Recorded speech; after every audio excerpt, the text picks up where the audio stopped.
trouvé très peu d'articles ou de sujets ou de vidéos quand j'ai cherché à traiter ce sujet, qui est renoncer à être mère, donc faire un deuil d'enfant.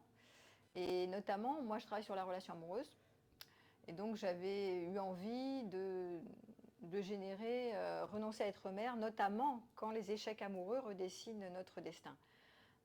Et je vais un peu élargir parce que c'est vrai qu'il y a certaines femmes pour qui l'horloge biologique avance. Hein, en général, c'est la tranche 35, 30, plutôt 38-40 qui commence vraiment à se mettre la pression pour se dire bon, est-ce que je fais un deuil, pas un deuil, est-ce que je vais réussir à trouver la bonne personne pour pouvoir faire un enfant avec.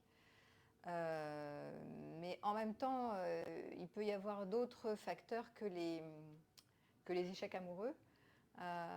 Ça peut être aussi les histoires de parcours de PMA qui sont compliquées, des raisons d'endométriose ou de santé ou de maladies qui font que la femme n'arrive pas à enfanter ou à maintenir le fait d'être enceinte. Bref, il peut y avoir d'autres raisons pour lesquelles on n'arrive pas à faire un enfant.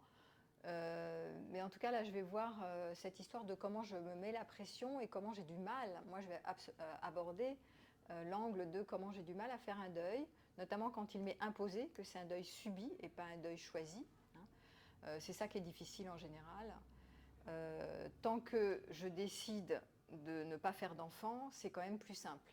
Mais si j'ai eu le rêve de faire un enfant, d'être mère, et que je commence à comprendre que ne faisant pas couple ou l'âge avançant ou ayant des problèmes pour en avoir un, je ne pourrais pas en avoir, là je peux commencer à me dire que je ne serai pas une femme accomplie, que j'avais pas envie de rater ma vie parce que je ne serais pas mère.